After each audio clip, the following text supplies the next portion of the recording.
દશામાં 11 3 દિવસ ફુલેકું નીકળે છે, જયારે 12 ને દિવસે કળશના ભાઈઓ બધા મામેરું પૂરવા માટે આવે છે. હવે એ પછી ભગવાનને નિજ મંદિરેથી માધવરાયના મંદિરેથી જળનું પ્રસ્થાન થાય છે.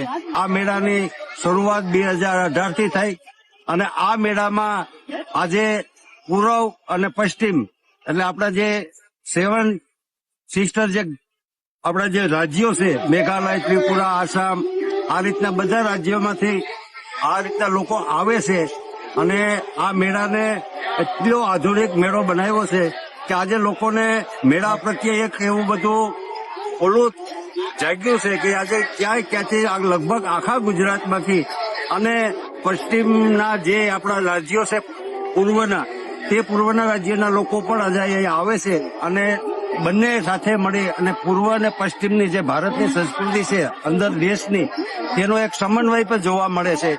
અને આ મેળો આજે એટલે તારીખ 27 એટલે નોમ, દસમ, 11 ને 12.